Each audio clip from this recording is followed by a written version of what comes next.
Please listen carefully.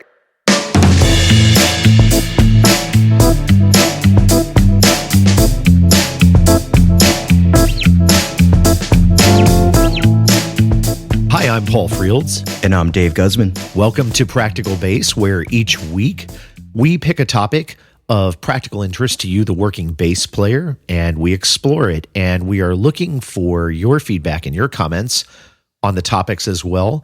You can visit us on the web at practicalbass.com. You can give us feedback there, but you're also welcome to contact us on social media. We are out there on Facebook, on Twitter, on Google+, and even on Instagram.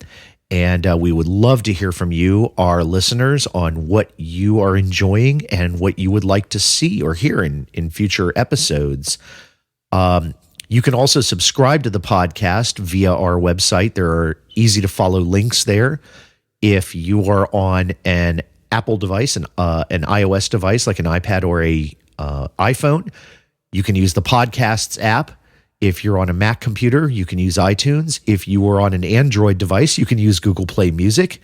If you are on a PC or on any platform, you can use Stitcher Radio, which spans all of those. We're available through any of these platforms. Simply look for podcasts and then search for Practical Bass, and you will find our happy black and white logo there. We would love to entertain you and hopefully enlighten you or get you thinking every week when we issue a new episode. What's our episode about today, Dave? Today's episode it's an episode for Dave. It's an episode for Dave. It's called Smash It With a Compressor. I did it wrong. You do it. Smash it with a compressor. There it is. So this episode is it's about compressors, right? So for me, recently I had an issue with my bass, the sound, the strings were uneven, and I wasn't sure where to go with it, and I was about ready to basically buy brand new pickups. So I'm about to invest, a couple $100, like brand new pickups, like just to eliminate this, because that'll fix it. Yeah, it's just like, something in my house is not working right. So I'm just gonna tear down my house and rebuild it. Right. But I don't know how to use a hammer. Wrong guy, wrong job, wrong task. So instead, what do? Call Paul. And you gave me two pieces of information. One was to check where my pickups, how they were set. Yeah. Before I start investing money, just the cheap stuff, right? Just angle them differently. And the second piece that you offered was to look into compressors, which I never used, which is crazy. Yeah. It's crazy now that I think about it, in hindsight that I've been playing. That's just crazy talk. What was I thinking? And so then I went into this world of compressors, and I started to research hours on end. And I could have called you to just say, hey, Paul, so about that compressor thing, ... And I knew that you had the answer. I knew you would be the resource, but I thought, I'll just I'll get the nicest compressor I can get, whatever. But instead I'll have this conversation with the public. In the podcast. I'll hold. And it was really tough for me to hold it. So this is why I do the podcast, is basically for this episode right here. You just withhold your questions and then just ask them on the air. Yeah. Yeah. Exactly. Yeah, compressors are awesome, and I think they get used in a lot of situations, right? Compressors are used all the time in recording, but they're also really popular with electric instruments as well. Yeah. In a live situation, and especially bass, right? Bass is just it's a natural fit. Right. For compressors. So what, just at a high level, what does a compressor do? Yeah. Well, so a compressor basically squashes signal that gets past a certain level. Think of it as, it basically is just waiting to see if the level gets too high, the incoming signal gets too hot. Yep. It basically clamps down on it. It squashes it down so that it can't get as hot as quickly. Right. And it, like I said, it's a must-have for a lot of different applications. Yeah, vocals use them all the time as well, especially in studio. Yeah, they're absolutely essential. I mean, you'll hear them in this very podcast. We're using a couple different stages of compression. Not just on the vocals, but also on the overall podcast as well. Right. Yeah. So yeah, they're really, really useful. Now, do you have one now? Have you bought one and are you using it? So yeah, I did too much research, and I just hit a point where I just hit enter and I just went and purchased something. But I ended up with an Aguilar. Oh yeah. It was used, of course, because I always buy used because I'm cheap. It's good. Used is awesome in my book. So I got it for right around half of the retail price, but it's an Aguilar TLC. Yeah. What I liked about it is that it at least had the controls. Yes. Right. It had good reviews, but it also had the controls. So I didn't want to go with something too simplified because I felt like if I don't know about it, I don't know what I'm missing out on. Yeah. So I might as well have him. And basically, it has four dials on the. It's a pedal, obviously. Four dials. It's got a level, a threshold, an attack, and a slope, which is the thing with the infinity thing. Right. And the cool thing is that I still don't know what I'm doing with it. Like I dial it into a point where I'm like, I think I understand. Yeah. I'm like, I think I understand it, but I don't know it well enough to understand what its capabilities are, or on a dime, hey, my sound sounds like this. What can I dial in to change it? Instead, I just start needling through it and just hitting dials like a mad scientist till I get that right sound. Yeah, for those people who are listening to the podcast, they're missing the visual of you twiddling knobs, two of them at the same time. Yeah, it's kind of wrong, actually, but that's okay. There's the visual. There's a reason we're not on YouTube. That's right. And it's not because we're not handsome. We're very handsome. No, we're even better looking than our voices would make you think. Stunning. It would knock you out. If you saw a photo, So subscribe, click. Subscribe. Maybe we should do that. Well, if you subscribe, we'll give you a photo. A headshot. Maybe if you subscribe, we won't send you a photo. We promise that. Anyways, so what about, I'm assuming you use some compressor. What does that look like? No, I don't like them at all. No, I do. I love compressors. When I'm practicing, I actually don't use one. And why? Yeah, I mean, I'll probably talk about that a little later. Okay. But for me, as a practice routine, I usually don't use one. But I do have one there's one built in the multi-pedal that I use at a lot of shows.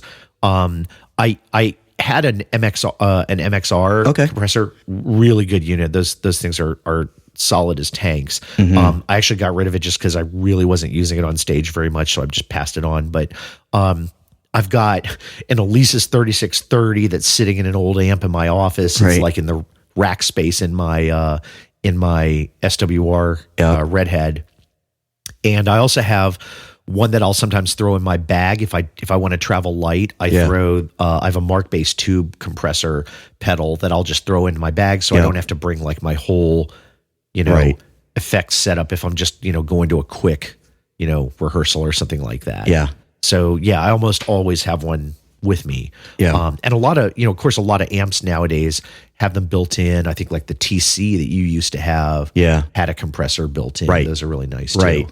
Yeah, that was right because it was built into my amp, which was the Spectra Comp, I think is what they call it, and it was like a kind of a smarter technology where it adjusted everything, all those dials. It's all built into one, right? But that basically I was using it all this time. I didn't know that I knew what I was using, but I didn't really think about what it was doing. Yeah.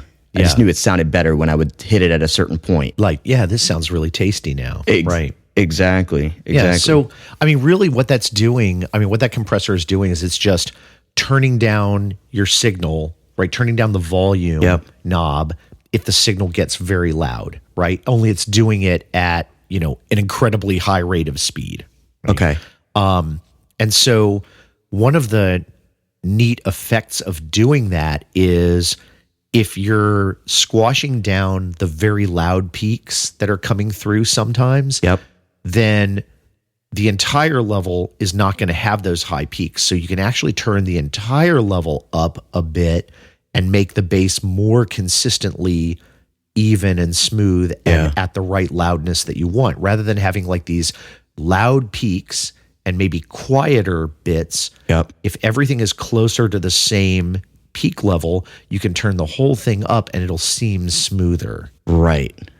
Okay. Yeah, so the loud peaks, basically, you think about it as the loud peaks are going to be less loud, but the quiet parts are going to be less quiet. So you're actually reducing what's called the dynamic range. Like you're reducing the range between the loudest part and the quietest part. That's really what a compressor does. Right. So when you see it actually like on those like audio recording softwares that the lines. Yeah, like if you watch the waveform or whatever. Yeah, it gets closer to looking like just a single block. Yeah, well, it's going to look smoother, right? It's not going to vary as much rather than having like these big peaks and then getting very quiet. It'll seem to be much more even, right, as you go. And sometimes you want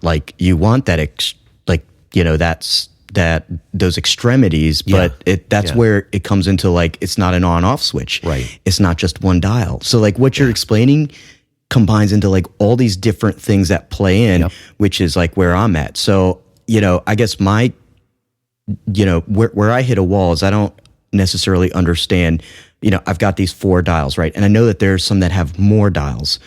So, and again, just, mine are basically the level, the threshold, the attack, and then the slope, which, is with the infinity sign. So, I don't know. Can you maybe like get into some of what those dials do to help like package into what that, the outcome is? Yeah, absolutely. And, and something you mentioned, these peaks, you said sometimes those are good. I just want to come back to that just for a second, because it's going to be important as we talk about how the compressor works. Those peaks, sometimes, you do want them, and they're when they happen very quickly, they'll be called transients. Right, because meaning they only last for a very short time. Right, it's a transient level of sound that's very high, like a like a pop or a snap or something like that. Yep. And if you let all of that through, right, it's going to be at a much different loudness than the other things around it. If you don't let as much through, it gets squashed down and it's not going to pop as much. Right. There are good things and bad things about that. Yep. Right. So so we'll walk into that a bit. So cool. You asked about controls, and some compressors, like you said, have this simple control where it's like you turn it up or down, and as it goes, it's basically changing a bunch of parameters at once just to try and get like a different feel to the sound on a smooth gradual basis. Like it might be changing several things as you go from low on the dial to high on the dial. Right. And that works great in a lot of applications. There are famous old compressors that used to work like that, like optical compressors. Yeah. Like, there's like the LA2A, which is like a famous compressor that I actually got to touch once, which was great. And they kind of work like that. It's a high point in your life. Yeah, that was it. That's all I've got. That's all I got. That's all I got, Dave. Oh my God. But a lot of pedals and units like the one that you just got, right, or the MXR that I used to have, or my Mark based pedal that I have now, they've got multiple controls. Yep. Right. And so you mentioned a few of the controls on yours. One of those is threshold. Right. And threshold, basically, think about that as the level of volume that it takes for the compressor to decide to turn on, right? Like the threshold is where the compressor is going to start working. Like until the signal gets above that level, the compressor is not going to do anything. Yep. Right. So if you turn the threshold very far up, and remember, when we talk about threshold, we're basically talking about from 0 dB, which is as loud as things can get in terms of that signal, downward, right? So everything's on goes minus from there. So like you'll have -5, -10, -20 dB. Right. Okay. 0 is as far as you can go, because that means all the way, right? There is no 11 on this dial. There is no 11. That's right. There's no +1, right? So at least there's not with a lot of them. But so as you turn that threshold down, what you're saying is you want the trigger to come earlier and earlier in that signal, right? On like the volume level. Yeah. So the volume doesn't have to come up quite as much for the compressor to start, right? Okay. So you want to pick that, because maybe you don't want to compress things that are very, very low volume, but what you do want to do is you want to grab things that are just really out of control. So if you set it at 0, then you're not really compressing much. That's right? pretty much the case. There's very little squash. Yeah, if you set it to 0, the compressor will probably never turn on. Okay, I got you. Point. Right. So then you turn it down to taste. Yep. Right. So so it's also affected by how loud your bass is to start with. Right, is going to determine where you set that threshold. So you have to use your ear a little bit. And sometimes the compressors will have like an indicator light on them or a meter of some sort. Yep. And you can also look at that, right? So you're going to be watching that throughout as you play with it to see, is it turning on or not? Sometimes it's just one light, and sometimes you get like a whole meter of lights. Okay. So then you've got another setting, which is important, called ratio. And I think for yours, it's called slope. That's right. And what the ratio means is how much should the compressor clamp down on that volume after you pass the threshold, right? And it's a ratio. And so what it means is if that ratio is all the way off, like some compressors, they'll let you turn the ratio all the way down to 1, which is the lowest, which means 1-to-1, which means it's not compressing anything. Right. Just like having the threshold to 0, it means basically you're not doing anything. Okay. As you turn the ratio up, it changes the rate at which the signal has to go up in order for the compressor to allow it to go up a set amount. So let me see if I can. That sounds really weird, but let me see if I can. We're getting there. Yeah, we're zeroing in. I can feel the plane like circling around. It's coming there. Going to bring it in for a landing because there is an infinity sign in there. There is an infinity sign. Yeah. So, and I'll tell you about the infinity sign. But usually, you're going to want a ratio that's a bit more modest. Right. But think of it like 2-to-1 or 3-to-1 or something like that. Okay. So what? Because I think mine starts at like 2-to-1.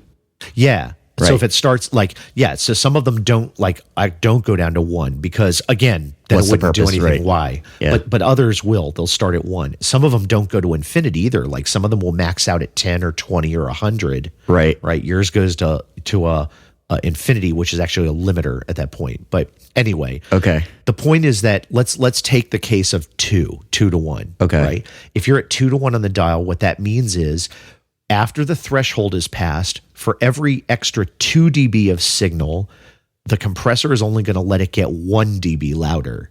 Right. The volume would have to increase 2 dB to come out 1 dB louder. If you turn that compressor up to 4-to-1, it would have to get 4 dB louder for the compressor to allow it to get 1 dB louder at the output.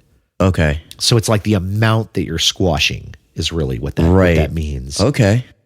Right. So infinity is special. Like what that essentially means is it's a limiter. That's a hard limit. So if you turn it to infinity, if you were to look at the waveform, it would literally be squashed off like a line because it no matter how much it goes up, the compressor won't let it get any louder than the threshold at that point. So that's what the infinity is about. I got it. Huh. So you have one other knob on yours, which is an attack. Right. Right. Yep. And so attack is, I find that I've got that on several of my compressors. Yep. The attack is how fast should the compressor jump on the signal after it passes the threshold? Okay. Right? Right. Keeping in mind that but just by the laws of physics, it can't be instantaneously, although you can get really close with some compressors. Right. Chances are you don't want to. And here's why. Right. Those transients. Like, imagine putting a compressor on your bass and you're playing slap bass.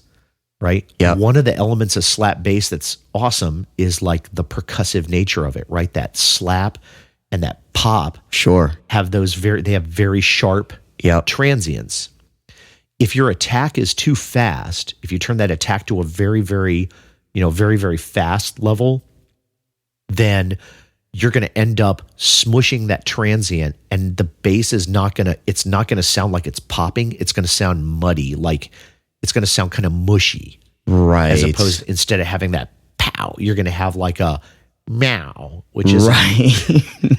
Now there are unless if you're going for that, you could be going for meow. Yeah, and that's like it's an effect that you can use. So you can do something like that, but it's going to be it's not going to necessarily be what you intend. Yeah. Because there's like and maybe I'm talking about something completely different because I just don't know, but like there's a lot of there's a lot of music, especially like electronic stuff, and even I think I was just listening to like a Phoenix album the other day, and it's like they want that like chorus to be huge, and you can hear the compression in there, right? Where it's just this like big like, you know, smash of sound, but you can hear everything drop down, like almost like the speakers are not going to break because it like pulls it down, and it's an effect that they use to make it feel like it's so big you don't even want to hear how big it is. And you'll actually hear compressors being used like that for, you know, in EDM. A lot of times they're making way, like sometimes they're making way for the downbeat, like that that big downbeat, right? And you'll hear everything kind of ducking under it, right? That's probably a whole other like 15-minute discursion itself, how that's done. Through something called side chaining. But the thing is like with the bass is that you could, if you don't dial it in right, you could have that, which is kind of a weird, like it starts to sound weird. Yeah, it sounds weird. It sounds like your attack is gone. Like you can't hear the pluck. You can't hear the pop anymore. Right. So there's usually like a sweet spot you want to find for the attack, right? At the same time, if the attack is too slow, then you're not going to necessarily engage the compressor at all. Like if you're letting the whole peak through, and by the time the compressor decides to turn on, the signal has already fallen below the threshold again, it's not going to even worry about it. Because you're on the next note, or you're on the next sound. So again, it's that you want to tune as well. Now, some other compressors also have a release. I saw that, and that's similar, right? The release is basically how fast should the compressor let go of its clamping down once the signal falls below the threshold again, right? Okay. So we engage the compressor, and then when the signal gets down under that threshold, how fast should the compressor let it go? Yeah. So if you have a long release, then what's going to happen is, those notes, that high volume area that you have is going to hold on.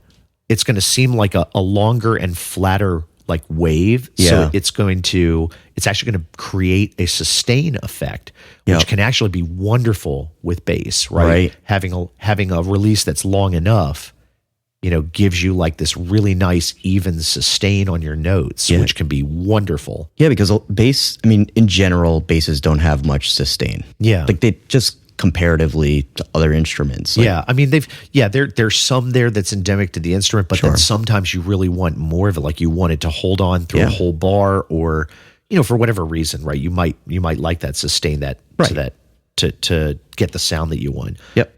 And the shorter release, right? The shorter you make the release time, the more natural it's going to sound. Like the more it's going to sound like just your instrument, like you said, that without really any of that sustain factor. Yep. There's another setting that you'll sometimes find on some compressors called knee, right? And it's usually like soft knee or hard knee. Like you can decide what you set. Some of them you can adjust the knee.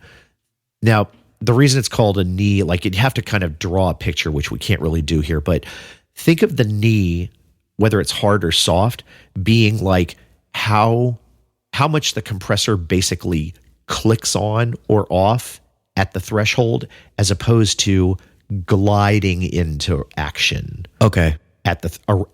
Like gliding into action a little before the threshold, and then kind of finishing out as you get above the threshold. Does that make sense? It does. Okay. It kind of softens like a transition. It out. Yeah. As opposed, and then you have like more of like an on-off. Yeah, that would be the hard knee. Whereas like gliding into action is more like the soft knee. Yep, I gotcha. So that some compressors have it, some compressors don't. Like my Mark bass doesn't have that. My MXR pedal didn't have that. Yeah. So, and then finally you have like a level or an output control or something like that. And which I love. Yeah. So what that gives you is that's like a makeup gain control, so that you can make up for the fact, okay, now you're squashing. Think about it. You're squashing down these signals, right? Your bass is not able to get as loud as it was before you put the compressor there. Right. So now what you may find is you're playing harder, but you're not getting as much volume out of it as you would have liked. Yeah. So instead, you can use this level control to make up for the amount of signal that you squashed out of it, right? Yeah. And as you turn that up, the whole signal, the entire compressed signal is going to get louder, right? So you can bring up the overall level of your bass, right? So the expense of doing all of this is that you have reduced the dynamic range of your bass. Like as you do that, your softer parts are going to be a bit louder, and your louder parts are going to be a bit softer. In other words, everything's going to be a bit more even. Right. So hopefully that makes sense. That was a lot of technical controls talk that we did there. It is a lot, but at least for me, it's, that's digestible. Like I could take that. The level too. What I've been doing with it is that I've basically been setting the level where when I tap it off, right? Whatever that action is, I'm so not techie with this stuff, but like when I say no to the pedal, you click it on or whatever, off, right? whatever volume that is should be, for me, I've been setting it where just it's the same whether I'm on or off. But then now what I'm doing is when I'm in a recording situation and I'm going direct, I kind of use it as a little bit of a preamp as well. So I might actually add a little bit, and now that's like, in a quick recording. So I've got, obviously a preamp that is, but if in a quick one, I can use it as a, just to give it a little bit of a gusto. Yeah, the compressor just gives the whole thing a little bit of lift as you as you bring that level up. And so again, as you dial in these other parameters that you want and get the level of smoothness that you want, there's probably a level of smoothness that you want without making it so smooth that it like cuts off your more percussive playing. Right. And as long as you get that happy medium that you're happy with, right, it's right for the song, it's right for your ears, then you could take that level up just a bit and just have like overall like a little more beef to the signal. Exactly. Yeah, so it totally works. There's one last piece that I just wanted to clarify. You mentioned this, and this is something that when I was doing my research, this other piece of equipment kind of kept flowing into my information base, and it's the limiter thing, and you did touch on it a bit. So I'm just curious, could you like just give a little bit of information as like what the limiter is and why like it's almost like an older technology or something? Like people would say, I used to have a limiter. Now you'll find limiters. I mean, you'll find limiters in other places too, and a lot of amps nowadays will have a built-in limiter. Okay, there'll be a limiter circuit that keeps the sound level from getting to a point that the amplifier, the speakers can't handle. Right. It doesn't mean it's not going to be loud, but it keeps it from getting to a point where it actually like basically blows out the speakers. Yeah. Got it. So and in bass terms, to be honest, like I don't think I've ever used like a hard limiter like that. Live. I mean, you could, and there's probably applications for it, but once you get to a ratio like that, you're doing it primarily for the weird effect that it's going to have on your sound, not because you're trying to have like a, some sort of like a better spruced up sound. It's like almost an effect of its own. Got it. Okay. Cool. Yeah. So, overall, I think the thing is just, use, hopefully the audience has kind of followed along with what we talked about here. And, you can use these bits of information plus your ears to play around with your compressor, right? Watch the meter or the light that you have a lot. Again, most compressors will have some sort of indicator on them so when it's working. And it's there so that you can tune your sound. Like you can see how fast does the light come on when you play. That tells you how much you're attacking, right? Yeah. How fast does it fade out? That tells you what your release is looking like. Yeah. Right?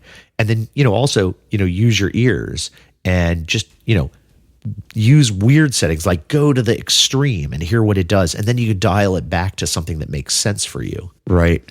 Yeah. I'm waiting for that point where I find the right set of dials for my average gig.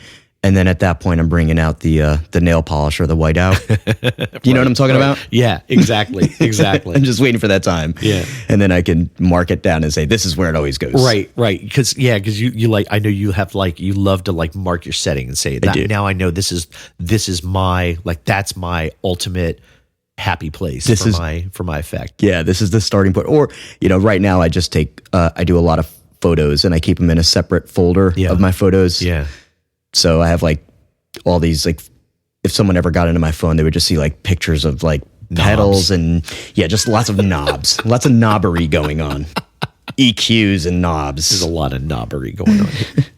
Yeah. So, and the one thing, I guess, just coming back to, the last, making the first last here as well. You asked if I use a compressor all the time. Right. And I said, I don't really use it for practice. And here's why.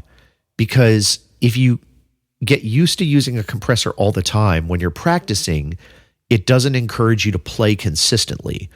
So that's the only reason I don't, is that when I practice, I like to make sure that in my playing that I'm I'm kind of emphasizing the skill of playing evenly. Like I want my notes to have the same volume, the same attack as I'm playing through a line or a scale or a study. I don't want it to be like ba ba ba ba ba ba. I want it to be like ba ba ba ba ba ba ba ba. Yep. Sorry about the singing, but there it is. Yeah, I'm right now. I love that because I think about that a lot, right, when I'm playing. Yeah. And right now I'm learning picking because I wasn't a guitarist, right? I was just a bass player from the start. So for me, like the pick was something that I just don't do. Yeah. And now I realize, dude, you need to do the pick.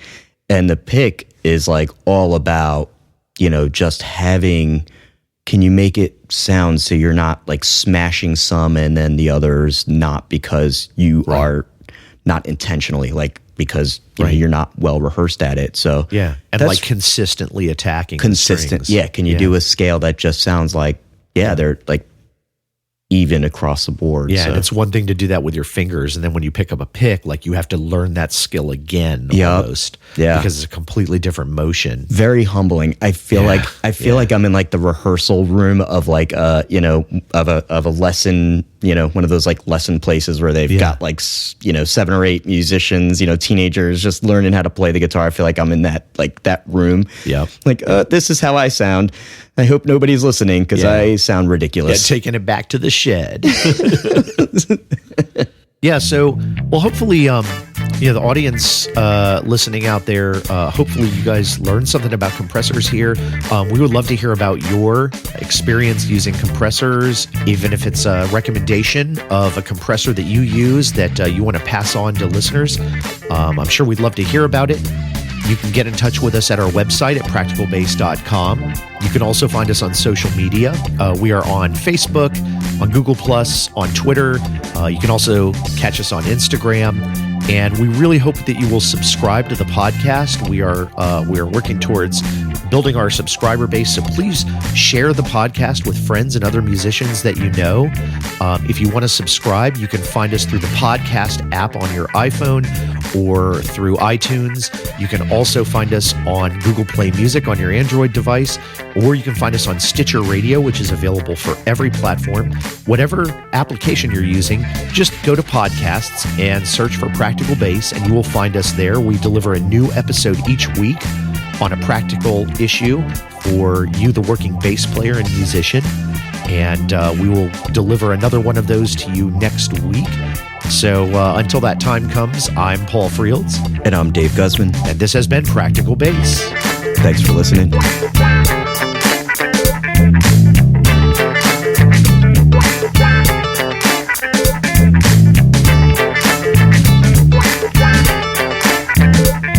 I have been thinking about it in terms of, I need to write down something else. What else could I really use? And I think, well, I'm kind of doing okay. And I think, no, you're not. You're not. There's that little shoulder angel, is like the shoulder devil. Yeah. It's like, You're not doing okay. You need more stuff.